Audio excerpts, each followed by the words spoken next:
નમસ્તે. ધોરણ 8માં ગુજરાતીમાં ગયા લેક્ચરમાં આપણે કાવ્ય 16 છે એનો રાગ જોયો હતો અને એને આપણે અડધું સમજ્યું હતું. હવે આજના લેક્ચરમાં આપણે આ કાવ્ય છે એ સમજવામાં પૂર્ણ કરીશું અને સાથે સાથે સ્વાપોથીમાં લખવામાં પણ પૂર્ણ કરીશું. એટલે સ્વાપોથીના ફોટા મોકલું છું, તેમાંથી જોઈ સારા અક્ષરે આ કાવ્ય છે એ સ્વાપોથીમાં લખવામાં પૂર્ણ કરવાનું છે. હવે જોઈએ આપણે કાવ્યની સમજૂતી. જે નથી એ વિશ્વામિત્ર કે અત્રિ ઋષિ પણ નથી, કારણ કે મેં બધા જ ઋષિઓને જોયેલા છે. તે કોઈનો પત્ર પણ લાવ્યો નથી. તેના હાથમાં એક તુંબી પાત્ર છે. તેના માથે લાલાશ પડતા પીળા રંગના વાળની જટા છે અને શરીરે ભસ્મ લગાવી છે. તે ભૂખરૂપી સ્ત્રીને પરણ્યો હોય તેમ સાવ ગરીબ દેખાય છે. દરિદ્ર એટલે ગરીબ, પિંગલ એટલે લાલાશ પડતા પીળા રંગનું, ક્ષુધા એટલે ભૂખ, વરિયો એટલે પરણ્યો. શેરીએ ઊભા થોકે થોક રે, તેને જોવા મળ્યા બહુ લોક રે. તેણે કહાવ્યું કરીને પ્રણામ રે, મારું સુદામું છે નામ રે. જ્યારે દાસીનો બોલ સાંભળ્યો રે, હે હે કરી ઉઠ્યો શામળ્યો રે. મારો બાળ સ્નેહી સુદામો રે, હું દુખિયાનો વિસામો રે. દાસી શ્રી કૃષ્ણને આગળ કહે છે, એ બ્રાહ્મણને જોવા માટે શેરીમાં લોકોના ટોળા ભેગા થયા છે. તેણે પ્રણામ કરીને કહેવરાવ્યું છે કે મારું નામ સુદામા છે. કૃષ્ણ ભગવાને જ્યારે દાસીના આવા શબ્દો સાંભળ્યા ત્યારે હે કરીને એકદમ ઊભા થઈ ગયા અને બોલ્યા, એ તો મારો બાળપણનો સ્નેહી મિત્ર સુદામા છે. એ તો મારા જેવા દુઃખીનો વિસામો છે. જો શેરીએ ઊભા થોકે થોક રે, તેને જોવા મળ્યા બહુ લોક રે. તેણે કહાવ્યું કરીને પ્રણામ. દાસી આવીને કહે છે ભગવાનને, દાસી કહે છે ને પેલા કે ઋષિ કે દુર્વાસા નથી, વિશ્વામિત્ર નથી, અત્રિ નથી, નારદજી નથી, કોઈ નથી, મેં બધાને જોયા છે. કે પછી આગળ દાસી કહે છે કે એ બ્રાહ્મણને જોવા માટે તો શેરીમાં લોકોના ટોળા ઉમટ્યા છે, લોકોના ટોળા ભેગા થયા છે. એ કે કેટલા લોકો એ કે એને જોવા ભેગા થયા છે. એ કે તેણે મને પ્રણામ કરીને કહેવડાવ્યું છે કે ભાઈ મારું નામ સુદામો છે. કે તો કૃષ્ણ ભગવાને દાસીના મોઢામાંથી જ્યારે સુદામા નામ સાંભળ્યું ને, સુદામા શબ્દ સાંભળ્યો ને, ત્યારે તો હે કરી અને તરત જ ઊભા થઈ ગયા. ઊભા થઈ અને બોલ્યા કે મારો સ્નેહી, એ તો એ કે મારો બાળપણનો મિત્ર છે, બાળ મિત્ર છે મારો, એ કે સ્નેહી મિત્ર છે મારો, એ કે સુદામા છે. એ કે એ તો મારા જેવા દુખિયાનો વિસામો છે. એ કે મારા જેવાનો વિસામો છે. એ કે એવો મારો મિત્ર છે. એ કે મારો દુઃખનો સાથી છે. એ કે એમ એવો મારો એ કે સારો મિત્ર છે. એ તો કે થોકે થોક એટલે મોટા જથ્થામાં અથવા ટોળાબંધ, અને વિસામો એટલે આરામ. ઉઠી ધાયા જાદવ રાય રે, મોજા નવ પહેર્યા પાય રે. પિતાંબર ભોમ ભરાય રે, જય રૂકમિણી ઊંચો સાહ્ય રે. આનંદે ફૂલી ઘણું કાય રે, હૃદયાભર શ્વાસ નમાય રે. ઢળી પડે વળી બેઠા થાય રે, એક પલક તે જુગ વહી જાય રે. દાસીના મુખે સુદામાનું નામ સાંભળતા જ કૃષ્ણ ઉઠીને દોડવા લાગ્યા. મિત્રને મળવાની ઉતાવળમાં તેમણે પગમાં પગરખા પણ પહેર્યા નહીં. શરીર પર પહેરેલું પિતાંબર પડી ગયું અને તેમને એની પણ ખબર ન રહી. રૂકમિણીએ આવીને પિતાંબર ઊંચું પકડી રાખ્યું. કૃષ્ણ ભગવાનના શરીરમાં આનંદ અને હૃદયમાં શ્વાસ સમાતો નથી. ઘડીકમાં તેઓ ઢળી પડે છે તો ઘડીકમાં બેઠા થાય છે. સુદામાને જોવા અને મળવા તેઓ એટલા આતુર થઈ ગયા છે કે તેમને હવે એક પળ એક યુગ સમાન લાગે. જો ઉઠી ધાયા જાદવરાય, ધાયા એટલે કે દોડે છે, દોડવું એમ કે ઉઠી દાસીના મુખેથી જ્યારે સુદામા નામ સાંભળ્યું ને ત્યારે કૃષ્ણ ભગવાન છે ને ઉઠીને દોડવા લાગ્યા. પગમાં મોજા ન પહેર્યા પાયરે, પગમાં મિત્રને મળવાની ઉતાવળમાં તેણે પગમાં પગરખા, મોજા એટલે અહીંયા મોજા નહીં પણ પગરખાને કીધું છે કે પગમાં એને ચંપલ પગરખા પણ પહેર્યા નહીં. કે પિતાંબર ભોમ ભરાય, શરીર ઉપર જે પિતાંબર હતું એનું તો એ શરીર પરથી નીચે પડી જાય છે દોડવા જાય છે તો એને એની પણ ખબર નથી રહેતી કે એ પડી જાય છે. રૂકમણી જય રૂકમણી ઊંચું સાય રે, એટલે કે રૂકમણીજી આવી અને એ પિતાંબર છે ને ઊંચું પકડી રાખે, સાયર એટલે પકડી રાખે છે. આનંદે ફૂલી ઘણું કાય રે, આનંદથી ભગવાનનું શરીર છે એ ખૂબ જ એટલો એને આનંદ થાય છે અને તે દોડતા હોય છે. એટલે કૃષ્ણ ભગવાનના શરીરમાં આનંદ અને એના હૃદયમાં શ્વાસ સમાતો નથી કે મારો મિત્ર આવ્યો છે, એટલું એને આમ અંદરથી ઉત્સાહ આનંદ આવતો હોય છે. ઢળી પડે વળી બેઠા થાય રે, એક પલક તે જુગ વહી જાય. ઢળી પડે એટલે કે પોતે પડી જાય છે, પાછા ઘડીકમાં બેઠા થઈ જાય છે અને તરત જ પાછા દોડવા માંડે છે. અને એને એક એક પળ છે સમય એટલે કે પળ એટલે કે એક એક મિનિટ છે એ એને એક એક યુગ સમાન કે એક એક આખા યુગ વયા જાય ને યુગ સમાન લાગે છે એમને. એટલો એમનાથી હવે જીરવાતું નથી કેમ એટલો સમય એના માટે ધીમો પડી ગયો કે ઝટ મારા મિત્રને હું મળી લઉં છે. પાય એટલે પગ, પિતાંબર એટલે પીળા રંગનું વસ્ત્ર, ભૌમ એટલે ધરતી, કાય એટલે શરીર અને જોગ એટલે યુગ. સ્ત્રીને કહેતા ગયા ભગવાન રે, પૂજા થાળ કરો સાવધાન રે. આહું ભોગવું રાજ્યાસન રે, તે તો એ બ્રાહ્મણનું પુણ્ય રે. જે નમશે એના ચરણ ઝાલી રે, તે સહુ પે મુજને વાહલી રે. તવ સ્ત્રી સહુ પાછી ફરતી રે, સામગ્રી પૂજાની કરતી રે. દ્વાર પર ઉભેલા સુદામાને મળવા જતા જતા કૃષ્ણ રાણીઓને કહેતા ગયા, પૂજાનો થાળ તૈયાર કરો. આ હું જે રાજ્યનું સુખ ભોગવી રહ્યો છું એ તો આ બ્રાહ્મણના પુણ્યને લીધે છે. જે કોઈ સુદામાના પગ પકડીને નમન કરશે તે મને અતિ પ્યારી બનશે. ત્યારે બધી સ્ત્રીઓ મહેલમાં પાછી ફરી અને પૂજાની સામગ્રી તૈયાર કરવા લાગી. તે મને અતિ પ્યારી બનશે. ત્યારે બધી સ્ત્રીઓ મહેલમાં પાછી ફરી અને પૂજાની સામગ્રી તૈયાર કરવા લાગી. જો સ્ત્રીને કહેતા ગયા, ભગવાન જ્યારે જતા હતા સુદામાને મળવા ત્યારે તેમની જે રાણીઓ છે એને કહેતા ગયા કે શું કહેતા ગયા તો કે દ્વારે ઊભેલા જે સુદામાને મળવા જતા હતા ત્યારે કૃષ્ણ ભગવાને રાણીને કીધું કે પૂજાનો થાળ તૈયાર કરો, થાળ કરો સાવધાન, એટલે કે પૂજા માટે થાળી તૈયાર કરો. આ હું જે રાજ્યનું સુખ ભોગવું છું ને કે હું જે રાજા છું અને આ રાજ્યનું સુખ ભોગવી રહ્યું છું ને એ સુખ તો આ બ્રાહ્મણનું છે. આ હું ભોગવું રાજ્યાસન એટલે કે રાજ્યનું સુખ ભોગવું છું તે તો એ બ્રાહ્મણનું પુણ્ય રહે, તે આ બ્રાહ્મણના પુણ્યને લીધે ભોગવું છું. જે નમશે એના ચરણ ઝાલી રે, તે સહુ પે મુજને વાલી રે. જે રાણી છે એ એમના પગે પડી એમને નમન કરશે, એમના ચરણ પકડશે અને પગે લાગશે, એ રાણી મને અતિ પ્યારી બનશે, બધા કરતાં પ્યારી થઈ જશે મારા માટે એ રાણી.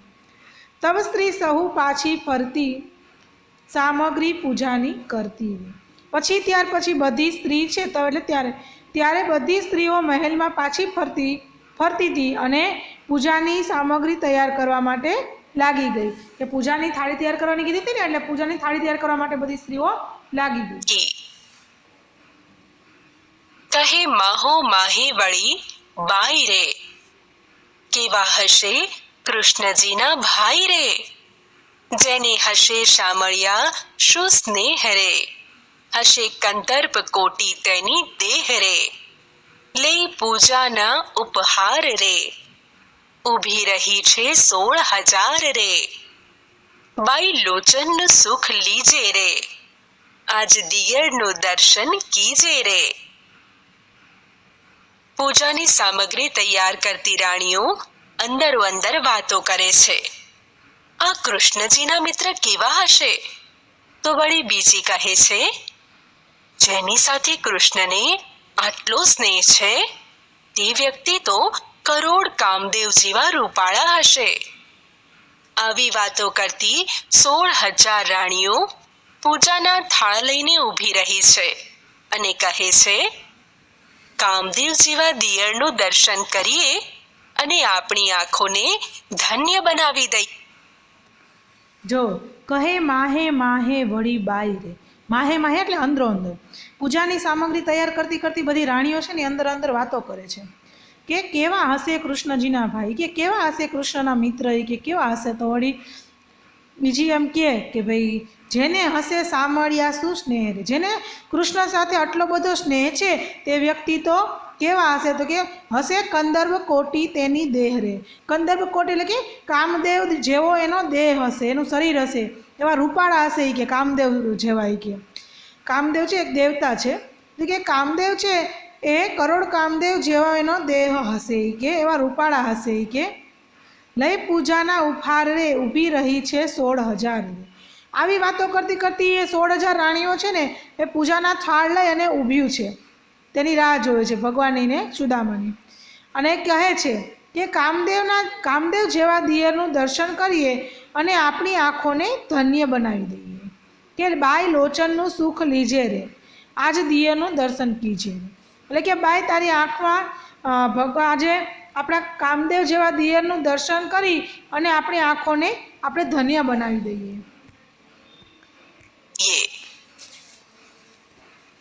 કંદર્પ એટલે કામદેવ, કોટી એટલે કરોડ, ઉપહાર એટલે સેવા પૂજાની સામગ્રી અને લોચન એટલે આંખ.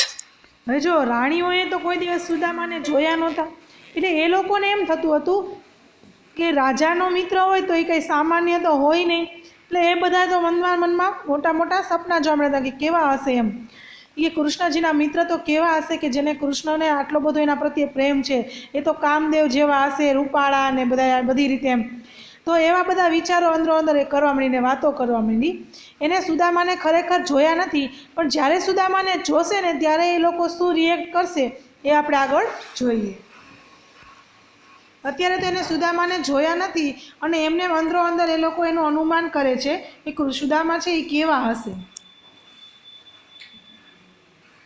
શુકજી કહે, સાંભળ રાય રે, શામળિયોજી મળવાને જાય રે, છબીલોજી છૂટી ચાલે રે, મૂકી દોટ તે દિન દયાલે રે, સુદામો દીઠા શ્રી કૃષ્ણદેવ રે, છૂટ્યા આંસુ શ્રાવણ નેવ રે, જુએ કૌતુક ચારે વર્ણ રે, ક્યાં આ વિપ્ર ને ક્યાં અશરણ શરણ રે. શ્રીમદ ભાગવતની કથા કહેતા શુકજી મુનિ પરીક્ષિત રાજાને કહે છે, હે રાજા, આગળ સાંભળો.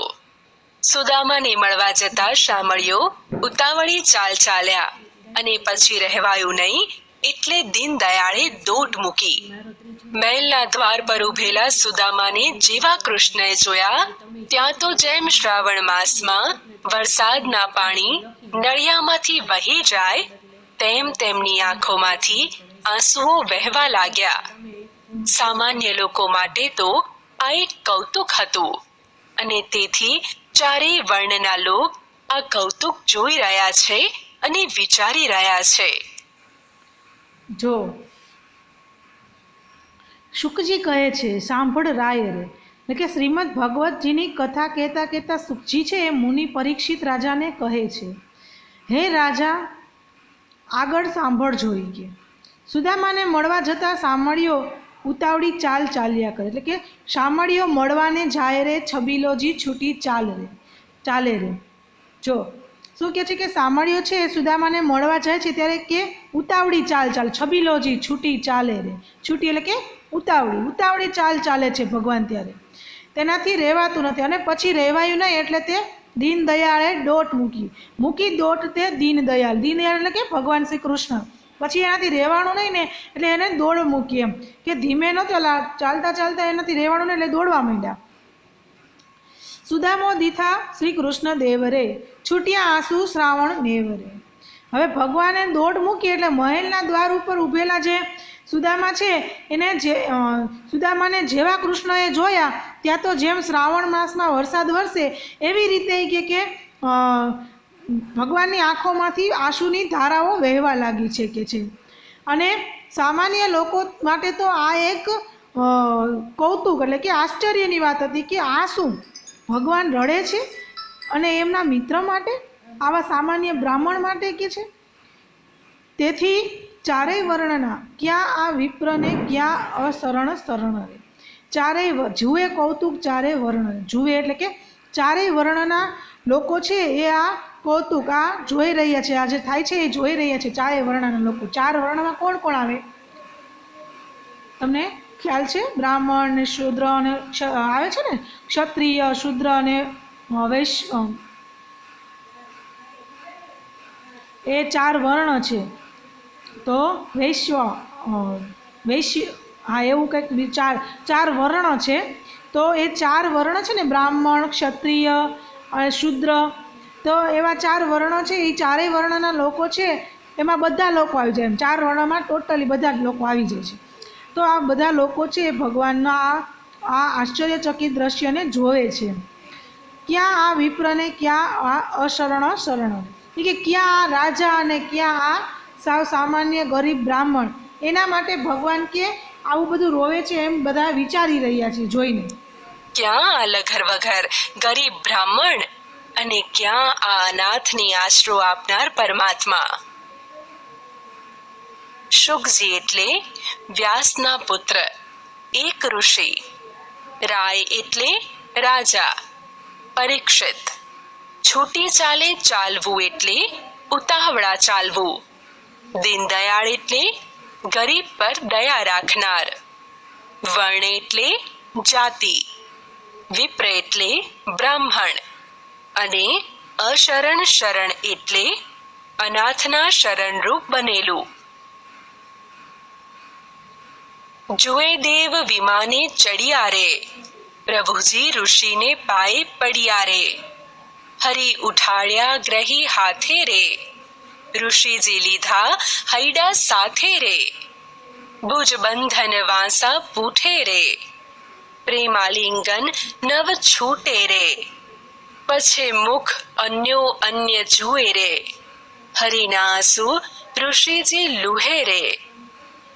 પોતાના ઘેર મહેમાન બનીને આવેલા મિત્ર સુદામાના ચરણોમાં ઢળીને કૃષ્ણ વંદન કરે છે. અને ભગવાન કૃષ્ણને સુદામા હાથ પકડીને ઊભા કરી ભેટી પડે છે. બંને એવા ભેટી પડ્યા છે કે એકમેકની પીઠ પર બંનેના હાથ બંધાઈ ગયા છે. આ પ્રેમ આલિંગન છૂટતું નથી. આ દ્રશ્ય દેવો વિમાનમાં બેસીને આકાશમાંથી જોઈ રહ્યા છે. ભેટી પડેલા કૃષ્ણ અને સુદામા ક્યાંય સુધી એકબીજાને નિરખી રહ્યા છે અને કૃષ્ણ ભગવાનના આંસુ સુદામા લૂછી રહ્યા.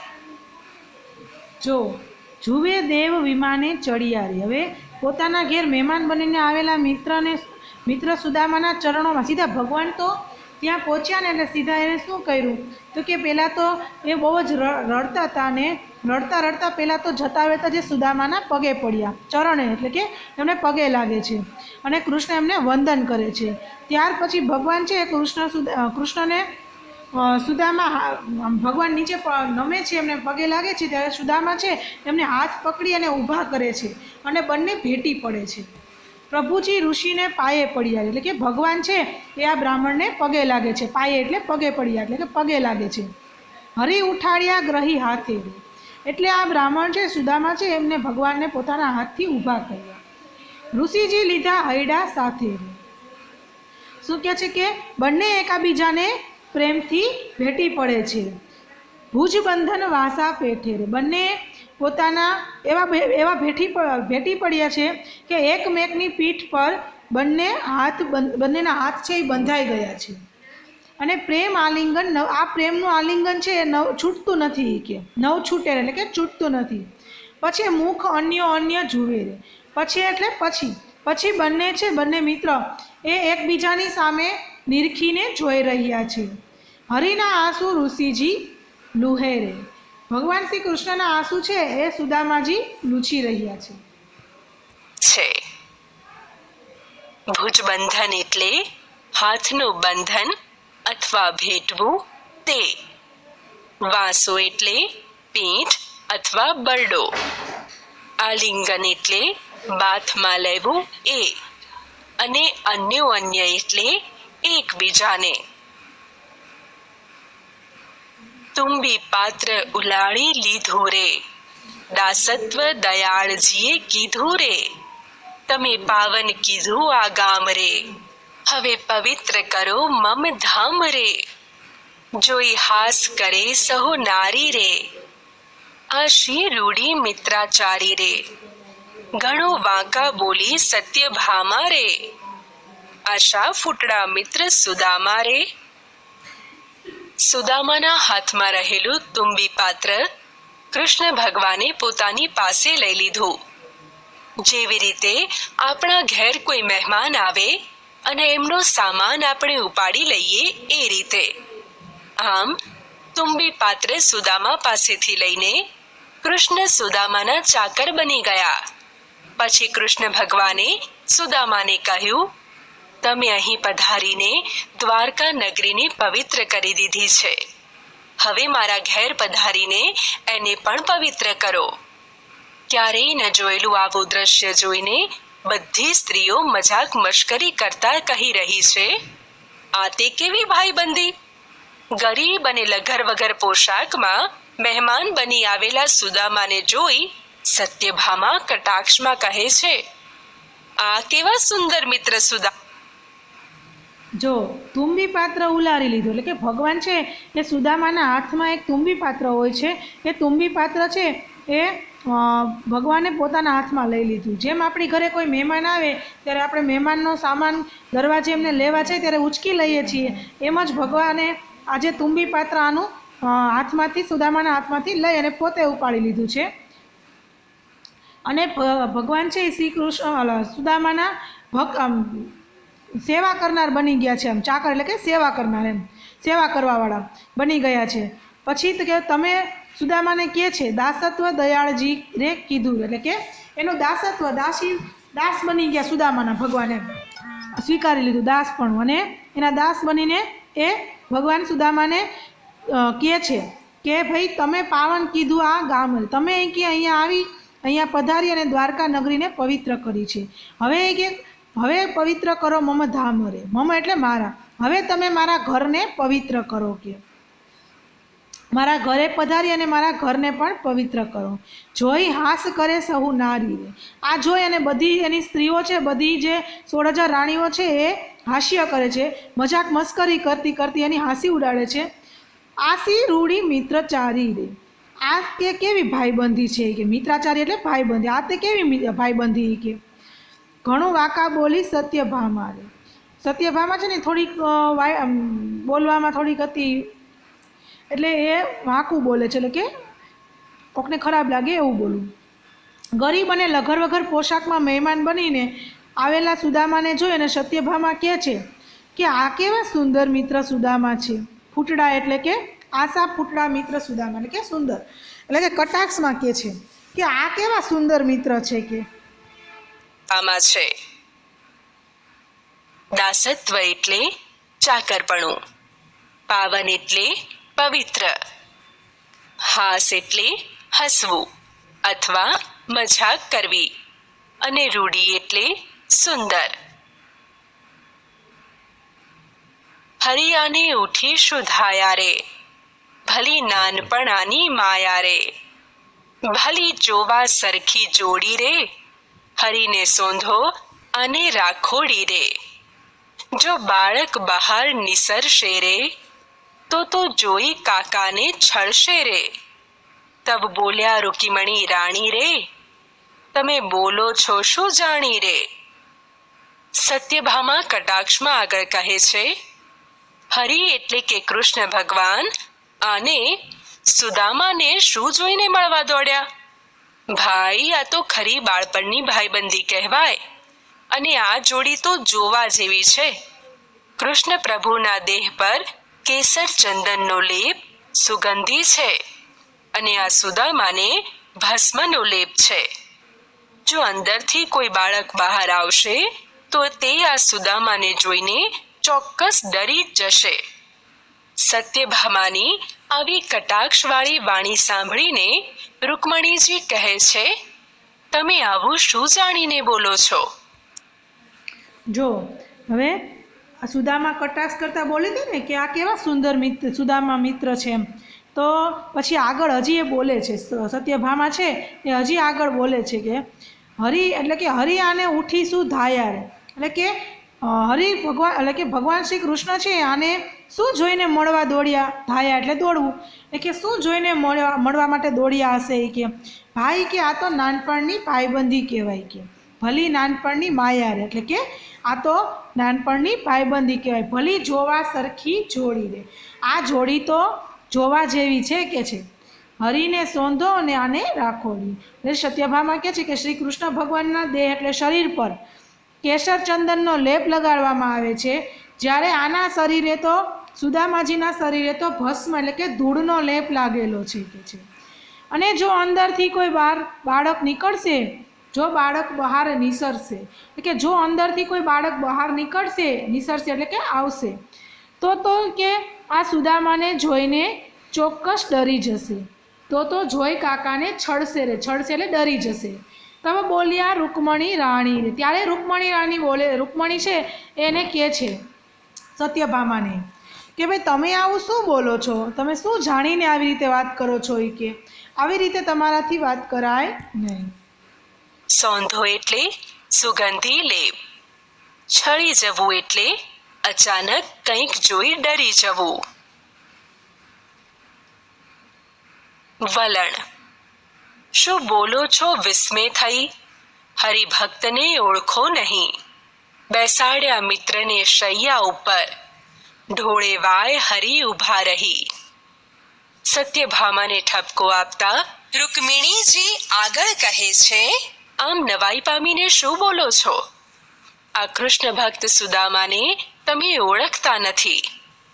મહેલમાં પધારેલા સુદામાને કૃષ્ણ ભગવાને પોતાની પથારી ઉપર બેસાડ્યા અને બાજુમાં ઊભા રહી પોતે દાસત્વ ભાવે સુદામાને હવા નાખવા.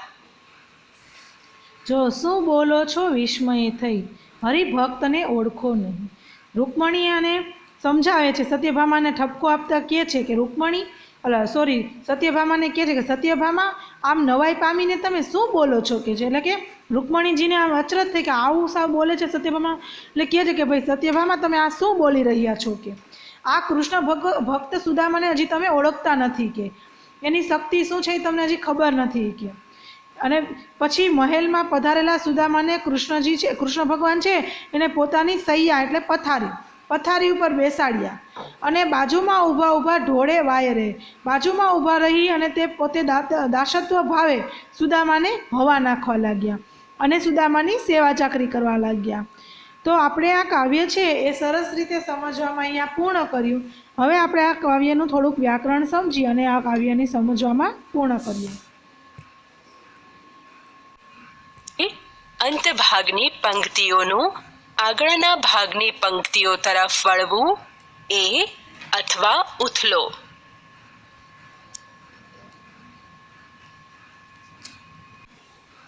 પ્રશ્નોના ઉત્તર લખો. પ્રશ્ન 1, તમને કેવો મિત્ર ગમે? શા માટે? ઉત્તર, સુખમાં અને દુઃખમાં જે સાથ આપે અને હંમેશા મારા અવગુણ મને બતાવે, ખરાબ કાર્ય કરતા મને રોકે એવો મિત્ર મને ગમે. કારણ કે આવો મિત્ર જ આપણું ભલું ચાહનારો હોય છે, ખાનદાન હોય છે. તે જીવનમાંથી મુશ્કેલીઓ કે દુઃખોને દૂર નથી કરતો, પરંતુ આવવા જ નથી દેતો. પ્રશ્ન 2. તમારા ઘેર આવેલા અતિથિનું સન્માન, સ્વાગત કેવી રીતે કરવામાં આવે છે? મિત્રો, આ પ્રશ્નનો જવાબ તમારી જાતે લખો અને શિક્ષક શ્રીને બતાવો. પ્રશ્ન 3. બ્રાહ્મણને દ્વિજ શા માટે કહેવાય છે? અન્ય કોના કોના માટે દ્વિજ શબ્દ વપરાય છે? ઉત્તર: યજ્ઞોપવિત એટલે કે જનોઈ સંસ્કાર થયા બાદ બ્રાહ્મણને બીજો જન્મ મળે છે, આથી તેને દ્વિજ કહેવાય છે.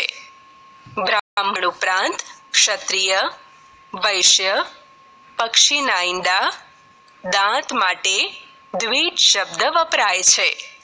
પ્રશ્ન 4.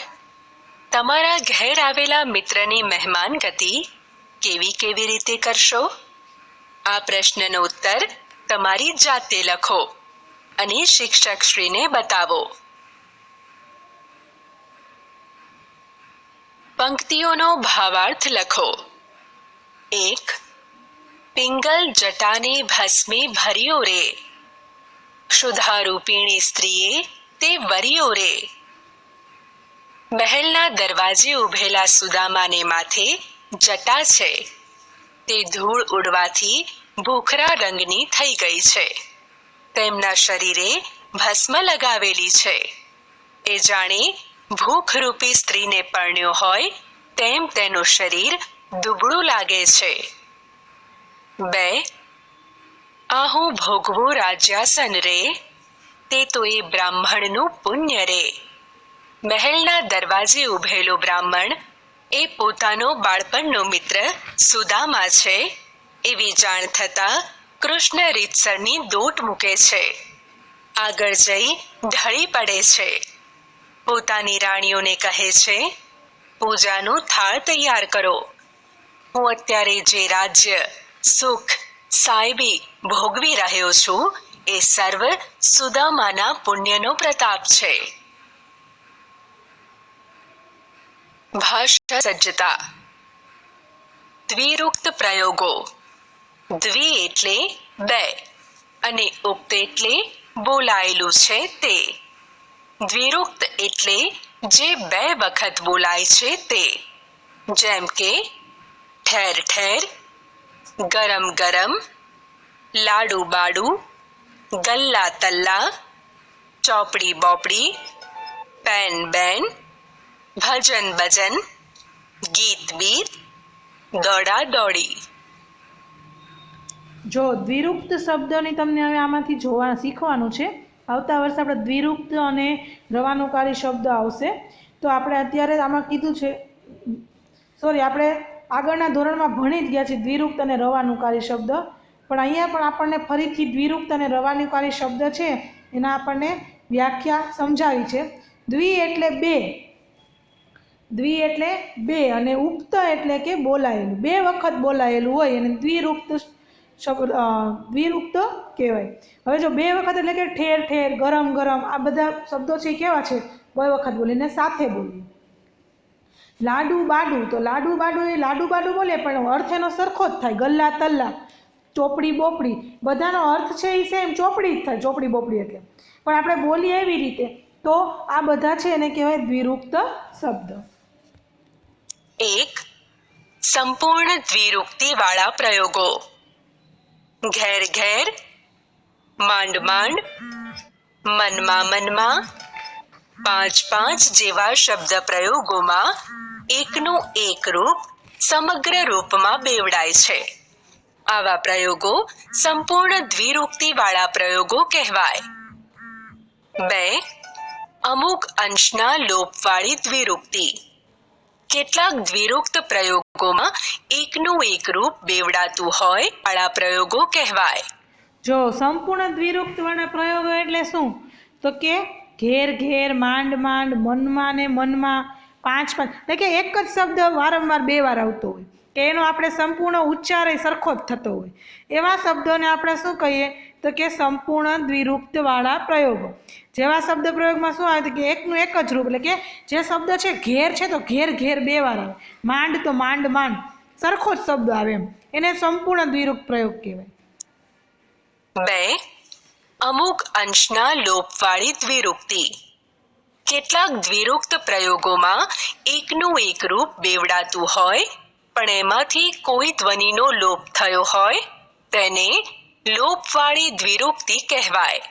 જેમ કે આટ આટલું, એમાં આટલું આટલું ને સ્થાને લું ધ્વનિનો લોપ થઈને આટ આટલું દ્વિરૂક્ત પ્રયોગ થયો છે. દાખલા તરીકે કેટ કેટલું. જો શું કીધું કે અમુક અંશના લોપવાળી દ્વિરૂક્તિ, એમાં શબ્દ વારંવાર એકનો એક જ આવતો હોય પણ અમુક શબ્દનો લોપ થતો હોય, અમુક ઉચ્ચારનો લોપ થઈ જતો, એટલે કે એ લખવામાં ન આવતું હોય.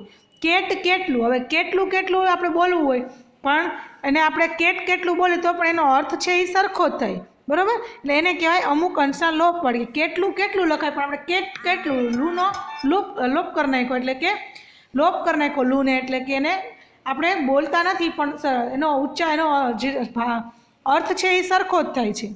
આટ આટલું, એમાં આટલું આટલું ને સ્થાને લું ધ્વનિનો લોપ થઈને આટ આટલું દ્વિરૂક્ત પ્રયોગ થયો છે. દાખલા તરીકે કેટ કેટલું. 3. પ્રાસ તત્વવાળા દ્વિરૂક્ત પ્રયોગ. કેટલાક દ્વિરૂક્ત પ્રયોગ પ્રાસ અર્થે પ્રયોજાયેલા હોય. એમાં બે રૂપ જોડાય ત્યારે કાં તો બંને રૂપ સાર્થક હોય, કાં તો આગળનું રૂપ સાર્થક હોય અને પાછળનું રૂપ માત્ર પ્રાસ માટે પ્રયોજાતું હોય, અથવા તો પાછળનું રૂપ સાર્થક હોય અને આગળનું રૂપ પ્રાસ માટે પ્રયોજાતું હોય. એવી રીતની વિભિન્ન પ્રકારની દ્વિરૂક્તિઓ જોવા મળે છે. જેમ કે બંને રૂપ સાર્થક હોય, તોડફોડ, ચડતી પડતી, આવક જાવક, ખાધું પીધું વગેરે. પ્રથમ રૂપ સાર્થક હોય અને બીજું માત્ર પ્રાસ માટે પ્રયોજાતું હોય તેવા શબ્દો ઘરબર, કાગળ બાગળ, નળ બળ, ચોપડી બોપડી વગેરે. જો પ્રાસ તત્વવાળા દ્વિરૂક્ત પ્રયોગ એટલે કે હવે એમાં બે રૂપ સાર્થક હોય ને એવું, તો કે એમાં તોડફોડ, ચડતી પડતી, આવક જાવક, એટલે કે વિરુદ્ધાર્થી કે વિરોધી શબ્દ ચડતી પડતી, આવક જાવક, ખાધું પીધું, આવા શબ્દો વપરાતા હોય. પ્રથમ રૂપ સાર્થક હોય અને બીજું માત્ર પ્રાસ માટે જ પ્રયોજન, એટલે કે પ્રાસ ખાલી એને ઉચ્ચારવા માટે જ બનાવેલો, એનો કાંઈ મિનિંગ અલગ થતો હોય નહીં તેવા શબ્દો કે ઘર બર, કાગળ બાગળ, નવડ બળ, ચોપડી બોપડી, કે આપણે એમનામ જ પ્રાસ માટે જ બોલતા હોય, બાકી એનો કાંઈ અર્થ થતો ન હોય. એમાં બીજા રૂપનો કોઈ અર્થ થતો નથી. બીજું રૂપ સાર્થક હોય અને પ્રથમ માત્ર પ્રાસ માટે પ્રયોજાતું હોય તેવા શબ્દો અંતરમંતર, આડોશી પાડોશી, આજુબાજુ વગેરે. જો બીજું રૂપ સાર્થક હોય એવા શબ્દ અને પ્રથમ શબ્દ છે જેમાં પાછળ પ્રાસવાળો શબ્દ આવતો હતો કે જેનો કોઈ અર્થ ન થતો હોય, એમાં આગળ પ્રાસવાળો શબ્દ આવે કે જેમાં એનો કોઈ અર્થ ન હોય, પાછળના શબ્દનો અર્થ આપણે ધ્યાનમાં લેતા અંતર મંતર, આડોશી પાડોશી, આજુ બાજુ, આવા શબ્દ છે એ. 4. સંયોજકો વાળા દ્વિરૂક્ત પ્રયોગો. કેટલાક દ્વિરૂક્ત પ્રયોગમાં બે રૂપ જોડાતા હોય અને જોડનાર તત્વ તરીકે વચ્ચે સંયોજક આવે ત્યારે વિશેષ પ્રકારના દ્વિરૂક્ત પ્રયોગ થાય છે. આ, એ, ઓ, વગેરે જેવા સંયોજકો વચ્ચે મૂકવાથી આવા પ્રયોગ થાય છે. જેમ કે આ હસાહસ, ગરમા ગરમ, દોડા દોડી. એ ગામે ગામ, ખાધે પીધે, ચોખ્ખે ચોખ્ખું. ઓ રાતો રાત, ભારો ભાર, બારો બાર. જો આમાં શું કહે છે કે કેટલાક દ્વિરૂક્ત પ્રયોગમાં બે રૂપ જોડાતા હોય અને જોડાનાર તત્વ તરીકે વચ્ચે સંયોજક આવે ત્યારે આપણે એને વિશેષ પ્રકારના દ્વિરૂક્ત પ્રયોગ થયા કહેવાય. હવે જો આ, એ, ઓ, આ બધા શબ્દ આવે, જો આ તો કે આનું શું થાય તો કે હસા હસ, ગરમા ગરમ, દોડા દોડી, એ આ સંયોજકવાળા છે. એ તો કે એમાંથી ગામે ગામ, ખાધે પીધે, ચોખ્ખે ચોખ્ખું, આ એ વાળા છે. ને ઓ તો કે રાતો રાત, ભારો ભાર, બારો બાર, આ છે એવા ઓ વાળા શબ્દો છે. ખુલ્લમ ખુલ્લા, દોડમ દોડા, કૂદમ કૂદી. 5 સ્વરભેદ કે વ્યંજન ભેદવાળા દ્વિરુક્ત પ્રયોગો. કેટલાક પ્રયોગોમાં વચ્ચે સ્વર કે વ્યંજન દ્વારા ભેદ પાડીને દ્વિરુક્ત રચના કરવામાં આવે છે. જેમ કે સ્વરભેદ હોય એવા પ્રયોગ થાગડ થીગડ, સાફ સૂફ, ઠીક ઠાક. વ્યંજન ભેદ હોય એવા પ્રયોગ બોલ્યું ચાલ્યું, સખડ દખડ. એવા પ્રયોગ થાગડ થીગડ, સાફ સૂફ, ઠીક ઠાક. વ્યંજન ભેદ હોય એવા પ્રયોગ બોલ્યું ચાલ્યું, સખડ દખડ. રવાનોકારી શબ્દ પ્રયોગો. આપેલા વાક્યોમાં ઘાટા અક્ષરે પ્રયોજાયેલા શબ્દ પ્રયોગ જુઓ. બહુ ટક ટક સારી નહીં. ટપ ટપ ટેટા પડવા માંડ્યા. ઝરમર ઝરમર વરસાદ પડે છે. ખળખળ ખળખળ ઝરણા વહે છે.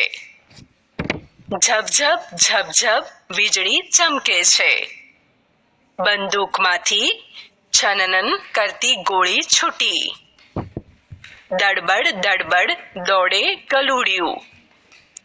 જો આ રવાનુકારી શબ્દ પ્રયોગમાં શું આવશે તો કે બહુ ટક ટક સારી નહીં. એટલે આપણે એકનો એક ઉચ્ચાર વારંવાર કરીએ એને રવાનુકારી શબ્દ પ્રયોગ કહેવાય. દ્વિરુક્તમાં શું હતું કે એકનો એક શબ્દ બે વાર આવે. રવાનુકારીમાં આપણે એકનો એક આપણે ઉચ્ચાર છે આપણો ઉચ્ચાર છે એ સરખો થાય, એને કહેવાય રવાનુકારી શબ્દ. હવે ટપ ટપ ટેટા પડવા માંડ્યા, ટપ ટપ. ત્યાર પછી ઝરમર ઝરમર, એકનો એક શબ્દ બે વાર. જો ટક ટક ટપ ટપ ઝરમર ઝરમર વરસાદ પડે છે. ખડખડ ખડખડ ઝરણા વહે છે. ઝબ ઝબ ઝબ ઝબ વીજળી ચમકે છે. બંદૂકમાંથી છનનન કરતી ગોળી છૂટી. દડબડ દડબડ દોડે ગલુડિયું. જો આ બધા શું છે તો કે રવાનુકારી શબ્દ, કેમ કે એકનો એક શબ્દ વારંવાર આવે છે એનો ઉચ્ચાર પણ વારંવાર થાય છે એટલા માટે. ઢોલનો ઢમઢમ અવાજ સંભળાયો ને બાળકો સૌ હાજર. આપેલા વાક્યોમાં ટક ટક, ટપ ટપ, ઝરમર, ખળખળ, ઝબઝબ, છનનન, દડબડ, ઢમઢમ વગેરે શબ્દ પ્રયોગોમાં વિશિષ્ટ ધ્વનિ રચનાથી વિશિષ્ટ અવાજ સૂચવવાનો ભાષકનો આશય સ્પષ્ટ દેખાય છે. આવી રીતે પ્રયોજાતા શબ્દ પ્રયોગોને રવાનોકારી શબ્દ પ્રયોગો કહેવાય છે. રવ એટલે અવાજ. જે શબ્દ પ્રયોગો દ્વારા અવાજનું નાદનું તત્વ પ્રગટતું હોય તેવા પ્રયોગોને રવાનોકારી પ્રયોગો કહેવાય. જો રવ એટલે અવાજ, રવાનુકારીમાં જોઈએ ને કે રવ એટલે શું થાય અવાજ. જે શબ્દ પ્રયોગ દ્વારા અવાજનું અથવા તો નાદ એટલે પણ અવાજ થાય કે અવાજનું તત્વ પ્રગટતું હોય તેવા પ્રયોગોને રવાનુકારી કહેવાય. હવે જો આ બધામાં આપણે રવાનુકારી મેં કીધું ને કે ઉચ્ચારમાં ટક ટક ટપ ટપ ઝરમર ઝરમર ખડ ખડ, વરસાદનું પાણી ખડખડ જતું હોય આપણે કહીએ ને, પછી વરસાદ ઝરમર ઝરમર પડે છે. તો ઝરમર શું કામ કહે કે આપણે એટલો અવાજ આપણને એવો ગણગણ એનો અવાજ સંભળાતો હોય. એટલે ટપ ટપ કોઈ પણ વસ્તુ આપણે ચાલતા હોય તો તમે જોજો ટપ ટપ ટપ એવો અવાજ આવશે, આવે છે ને એમને ઓટોમેટિક આપણને કાનમાં સંભળાશે. તો એટલે એને આપણે કહીએ છીએ રવાનુકારી પ્રયોગ. લખો. વિદ્યાર્થી મિત્રો, અહીં આપવામાં આવેલા વાક્યોમાંથી દ્વિરુક્ત કે રવાનુકારી પ્રયોગો શોધવાના છે. ત્યારબાદ શોધેલા પ્રયોગોમાંથી દ્રશ્ય, સ્પર્શ, શ્રવણ, સ્વાદ અને ગંધના અભિવ્યક્ત થયેલા અનુભવો લખવાના છે. 1. શ્રવણે સરોવરમાં ઘડો ડૂબાડ્યો અને બુડબુડ અવાજ આવ્યો. આ વાક્યમાં બુડબુડ એ રવાનુકારી પ્રયોગ છે અને એમાં શ્રવણનો અનુભવ અભિવ્યક્ત થાય છે. 2. વર્ગમાં બહુ ગણગણાટ થાય છે. વાક્યમાં ગણગણાટ રવાનુકારી પ્રયોગ છે અને તેમાં પણ શ્રવણનો અનુભવ અભિવ્યક્ત થાય છે. 3. મીઠાઈ હોય ત્યાં માખીઓનો બડબડાટ હોય જ. આ વાક્યમાં બડબડાટ રવાનુકારી પ્રયોગ. જો શ્રવણે સરોવરમાં ઘડો ડૂબાડ્યો અને બુડ બુડ અવાજ આવ્યો. કોઈ પણ વસ્તુને પાણીમાં તમે બોળો અને પછી એમાં પાણી ભરો ડૂબાડીને, એટલે જોજો તમે એમાં બુડ બુડ બુડ બુડ અવાજ આવશે. તો કહે છે કે આ બુડબુડ શબ્દ છે એ કેવો શબ્દ છે? તો કે રવાનુકારી શબ્દ. અને અવાજ શું છે? આપણને આ શું થાય છે તેનાથી ખબર પડે રવાનુકારી, કે શ્રવણથી સાંભળી શકીએ છીએ આપણને, એનો અવાજ સંભળાય છે એટલા માટે. વર્ગમાં અને એ કોને અનુભવ કોને થયો? એ ઘડો ડૂબાડ્યો અને બુડબુડ અવાજ આવ્યો, એ કોને રિએક્ટ થયું? તો કે શ્રવણને. શું કામ? કે શ્રવણ ગયો તો, બરાબર? એટલે અને આ શ્રવણ એટલે કે કાન દ્વારા સાંભળી શકીએ એને શ્રવણ કહેવાય. તો અહીંયા આપણે સાંભળવાની વાત આવી છે કે સાંભળવામાં આપણે એ બુડબુડ અવાજ સાંભળી શકીએ એટલે એને કહેવાય રવાનુકારી પ્રયોગ. વર્ગમાં બહુ ગણગણાટ થાય છે. તમે જોજો વર્ગમાં બધા ક્લાસમાં બધા ધીમે ધીમે બોલતા હશે ને તો એટલો અવાજ તો થતો જ હશે. એટલે ટીચર આવીને એમ કહેશે કે તમારો ગણગણાટ બંધ કરો. તો એવો ગણગણ ગણગણ અવાજ આવતો હોય ને તો એને પણ આપણે કહીએ રવાનુકારી અનુભવ. અને શ્રવણ એટલે કે સાંભળવાની આપણી ક્ષમતા. મીઠાઈ હોય ત્યાં માખીઓનો બડબડાટ હોય જ. હવે મીઠાઈ જ્યાં હોય આપણને ખબર છે, ગોળની એક કણી કે ખાંડની કણી પડી હોય ને તોય ત્યાં કેટલી બધી માખી આવી બેઠી હોય. તો જ્યાં મીઠાઈ હોય ત્યાં તો કેટલી આવે? તો કે મીઠાઈને કારણે માખીઓ છે એ અહીંયા આવી અને આખા ઘરમાં તેનો અવાજ કરી મૂકે, બણબણાટ કરી મૂકે છે અને શ્રવણનો અનુભવ અભિવ્યક્ત થાય છે. 4. મોગરાની માળાથી મગમગાટ થઈ ગયો.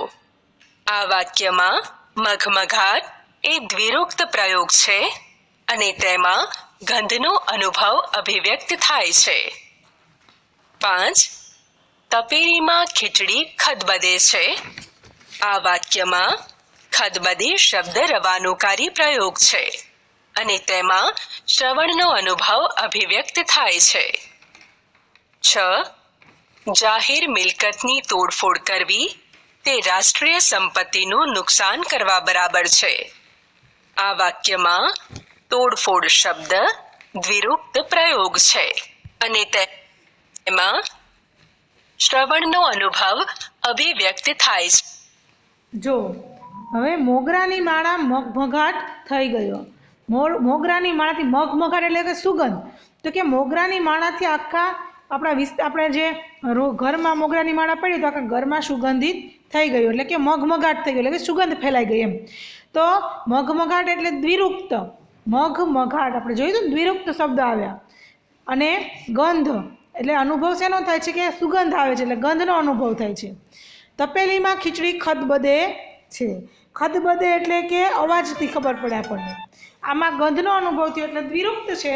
આમાં આપણને ખદબદે એટલે કે અવાજ આવે. જોજો તમે ગેસ ઉપર કંઈ પણ ચડવા મૂક્યું હોય તો ખદ ખદ ખદ ખદ અવાજ આવતો હોય, ઉકળી છે ને એટલે આપણને અવાજનો અનુભવ થાય છે, શ્રવણનો અનુભવ થાય છે એટલે રવાનુકારી શબ્દ પ્રયોગ. જાહેર મિલકતની તોડફોડ કરવી તે રાષ્ટ્રીય સંપત્તિનું નુકસાન કરવા બરાબર છે. તો એ પણ શું છે? તો કે દ્વિરુક્ત તોડફોડ. જો તોડફોડ આવ્યું હતું ને કે તોડ ને ફોડ, એને કહેવાય દ્વિરુક્ત પ્રયોગ. અને અનુભવ શેનો છે? તોડફોડ કરે તો શું થાય? કે અવાજ આવે એટલે આપણે શ્રવણનો અનુભવ કરી શકીએ. પ્રશ્નોના જવાબ વિચારીને લખો. પ્રશ્ન 1. તમારા જીવનમાં તમને જોઈને વધારેમાં વધારે ખુશ થતા હોય એવા સંબંધી અને મિત્રોના નામ લખો. મિત્રો, આ પ્રશ્નનો ઉત્તર તમારી જાતે લખો અને શિક્ષકશ્રીને બતાવો. પ્રશ્ન 2. જે પ્રસંગથી તમને સૌથી વધારે દુઃખ થયું હોય તે પ્રસંગ વિશે 5 વાક્યો લખો. હું 9મા ધોરણમાં ભણતો હતો. વર્ગમાં હોશિયાર વિદ્યાર્થી તરીકેની મારી છાપ હતી, પરંતુ મને ગણિત વિષય અઘરો લાગતો હતો. એથી વાર્ષિક પરીક્ષામાં હું એક પ્રમેયની કાપલી લઈને ગયો. પ્રમેય પણ એ જ પૂછાયો જેની હું કાપલી ચોરી કરવા લઈ ગયેલો. મેં કદી ચોરી કરેલી નહીં એટલે ખૂબ બીક લાગતી હતી. મહા મહેનતે મેં ખિસ્સામાંથી કાપલી કાઢી પ્રશ્નપત્ર નીચે મૂકી, પરંતુ એક પણ શબ્દ એમાંથી હું લખી શક્યો નહીં. પરિણામ આવ્યું અને હું સારા ગુણ સાથે પાસ થયો. મિત્રો અને શિક્ષકો મને અભિનંદન આપતા હતા, પણ મારું હૃદય રડતું હતું. એ જ ઘડીએ મેં નિશ્ચય કર્યો, ક્યારેય ચોરી નહીં કરું. પ્રશ્ન 3. જે પ્રસંગથી તમને સૌથી વધારે આનંદ થયો હોય તે પ્રસંગ વિશે 5 વાક્યો લખો. ઉત્તર: એકવાર મમ્મીએ મને 10 રૂપિયાની નોટ આપી અને દુકાનેથી કંઈક વસ્તુ લેવા મોકલ્યો હતો. રસ્તામાં મિત્રો મળ્યા અને વાતમાં દુકાને જવાનું ભૂલી જવાયું. થોડી વાર પછી ખબર પડી કે પેલી 10 રૂપિયાની નોટ પણ મારાથી ખોવાઈ ગઈ હતી. હું રડવા જેવો થઈ ગયો હતો. હું અને મારા મિત્રો 10 રૂપિયાની નોટ શોધતા હતા. થોડી વાર થઈ પછી એક ભાઈ આવ્યા અને કહ્યું, શું શોધો છો? મેં એમને બધી વાત કહી. એમણે મને 10 રૂપિયાની નોટ બતાવતા કહ્યું, જો તો એ આ નોટ હતી. મારા આનંદનો કોઈ પાર ન રહ્યો. મેં એમનો આભાર માન્યો. એમણે કહ્યું, દીકરા, પહેલા જે કામ મળ્યું હોય એ પૂરું કરી અને પછી રમવું જોઈએ. પ્રશ્ન 4. આ કાવ્યને વાર્તા સ્વરૂપે લખો. મિત્રો, આ પ્રશ્નનો જવાબ મિત્રોની મદદથી લખો અને શિક્ષકશ્રીને બતાવો. પ્રવૃત્તિ: આદર્શ મિત્ર વિશે નિબંધ લખો. આ કવિતાને નાટ્ય રૂપે પ્રાર્થના સભામાં રજૂ કરો.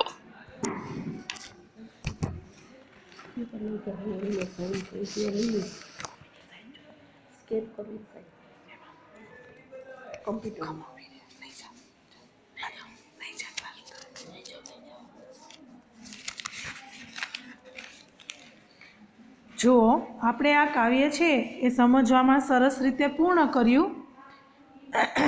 હવે આપણે આ કાવ્ય આજે લખવામાં પણ પૂર્ણ કરવાનું છે. એમાં આપણે દ્વિરૂક્ત અને રવાનુકારી શબ્દો છે એ વ્યાકરણમાં સરસ રીતે સમજી ગયા અને તમને પણ સરસ સમજાઈ ગયા હશે. દ્વિરૂક્ત અને રવાનુકારી શબ્દ ન સમજાણા હોય તો ફરીથી આ વિડીયો જોજો, એટલે સમજાઈ જશે. ખાસ સૂચના કે સ્વાપોથીમાં આજે આ કાવ્ય હું ફોટા મોકલું છું, ઉતારવામાં પૂર્ણ કરી લેજો. આવજો.